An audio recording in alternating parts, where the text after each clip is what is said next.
आओ बच्चों, आज हम लोग देखते हैं क्वेश्चन नंबर 6 के तरफ। एनसीईआरटी मैथ्स क्लास 11th है ये, चैप्टर 10 स्ट्रेट लाइन, उसका मिसलिनियस एक्सरसाइज है। ठीक है, आप देख सकते हो ये मिसलिनियस एक्सरसाइज है। ठीक है ना, तो इसका क्वेश्चन नंबर हम लोग को आपको करने हैं 6 नंबर से। 5 नंबर तक पिछले वीडियो में हम लोगों ने कर चुके हैं। तो देखिए छठे नंबर क्वेश्चन में क्या कहता है। देखिए 6 नंबर कहता है find the equation of the line parallel to y axis and drawn through the point of intersection of the line इतना एंड इतना। यानी इन्हीं दोनों लाइन के पॉइंट ऑफ इंटरसेक्शन पे एक लाइन ड्रॉ किया गया है, जो लाइन वाई एक्सिस के पैरेलल होना चाहिए।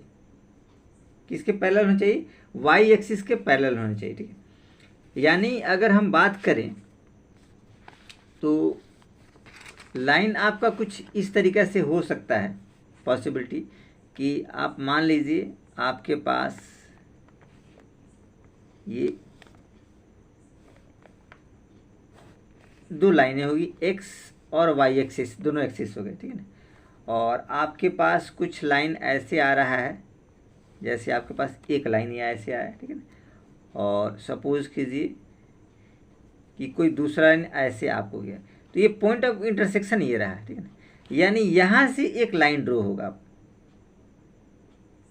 ये पॉइंट ऑफ इंटरसेक्शन से ऐसे सीधे लाइन आएगा। ठीक है, ये पॉइंट ऑफ इंटरसेक्शन हो गया। ठीक है, अब इस पॉइंट ऑफ इंटरसेक्शन को ये देखिए, चूँकि एक्स से इसकी दूरी ये हम ले लेते हैं, और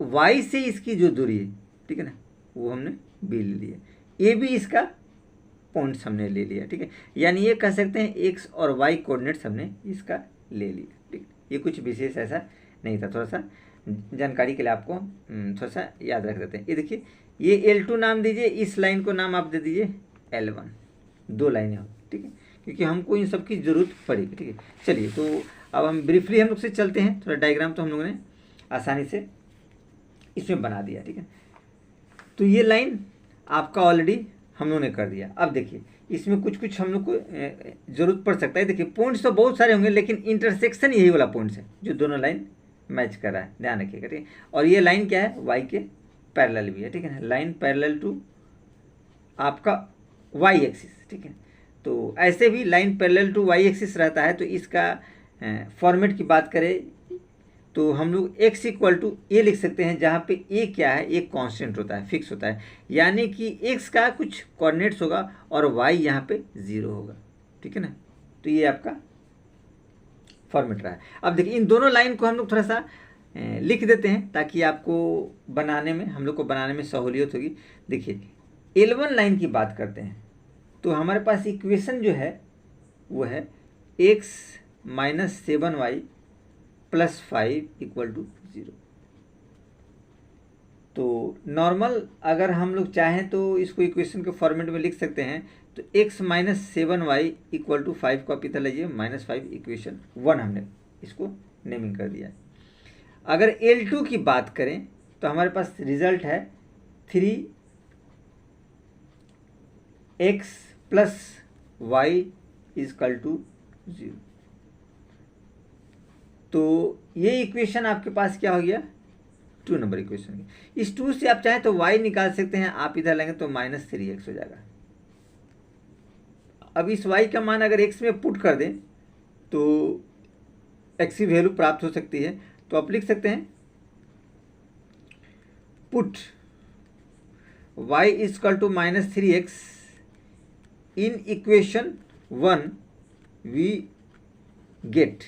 इक्वेशन 1 में हम लोग पुट करके देखते हैं क्या आता है। देखिए 1 आपके पास है, x minus 7y is equal to -5, तो y 3x है। ठीक है, ध्यान रखिएगा, यानी कि x माइनस 7 और -3x इक्वल टू -5। ये देखिए x माइनस 7 3 21, तो minus plus 21x is equal to -5, यानी 21 और 1 क्या हो जाएगा? 22, यानी 22x इजकल टू -5, यानी x इक्वल टू -5/22। तो ये आपके पास तो x निकला बहुत आसानी से। ठीक, अब हम लोग सेकेंड इक्वेशन में चलते हैं, इस वाले इक्वेशन में। तो y आपको निकलेगा, तो यहाँ लिख सकते हैं फ्रॉम इक्वेशन 2। तो हमारे पास क्या था 2 में, ठीक है, y इजकल टू -3x। ये देखिए y इजकल टू -3, 2 से ही निकला हुआ इक्वेशन है, ठीक है, ये इक्वेशन 2 से निकला y इक्वल टू -3x। तो एज इट इज़ वही हमने कर दिया। तो -3 इंटू एक्स की वैल्यू दिया है -5/22, यानी कि y निकला 5 3 जा 15 और अपन 22, ये माइनस में प्लस हो गया, ये रिजल्ट आपके पास आया, ठीक है, 15/22। यानी पॉइंट्स की हम लोग बात करें, ठीक है, अगर हम लोग पॉइंट्स की बात करते हैं, ठीक है, तो पॉइंट्स आपके पास आ जाते हैं, ठीक है, आप यहाँ लिख सकते हैं क्योंकि दोनों पॉइंट्स हमने एक्स वाई निकाल दिए हैं इसके, इन दोनों के, ये जो इंटरसेक्शन पॉइंट्स आपको देख रहे हैं यहाँ एक्स वाई दोनों हमने वैल्यू निकाल लिए, ठीक है। तो उस पॉइंट्स को हम लोग पॉइंट ऑफ इंटरसेक्शन को लिख सकते हैं, यहाँ लिखिए पॉइंट ऑफ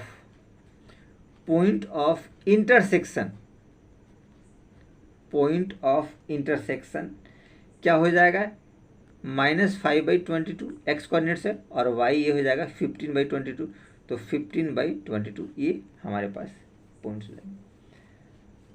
अब अगर इसको इक्वेशन वाले फॉर्मेट में हम लोग करें तो देखिए लिख सकते हैं the equation of the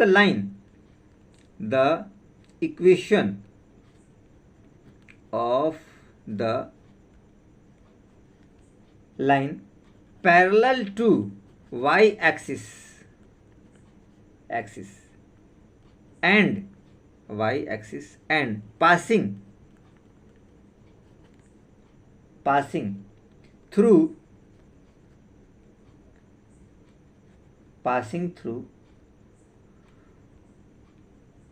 point, जो पॉइंट आपको दे रखा है -5/22 और y कोऑर्डिनेट्स हो जाएगा 15/22, विल बी होगा, क्या होगा देखिए हमारे पास x इक्वल टू 1, क्योंकि लाइन जो है वो पैरेलल है y के, ये लाइन है आपका y एक्सिस के पैरेलल है, तो क्या होगा x इक्वल टू a, ठीक है।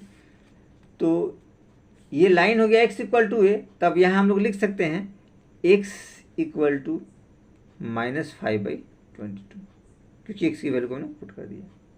या फिर दूसरे कंडीशंस में हम लोग इसको लिख सकते हैं, अगर मल्टीप्लाई करें क्रॉस मल्टीप्लाई, तो 22x इक्वल टू -5 को इधर लाइए, 22x + 5 = 0, ये हमारे पास रिक्वायर्ड आंसर आ गया जो इक्वेशंस वो कह रहा था, ठीक है। तो इस हिसाब से कुछ विशेष ऐसा नहीं था कि आप लोग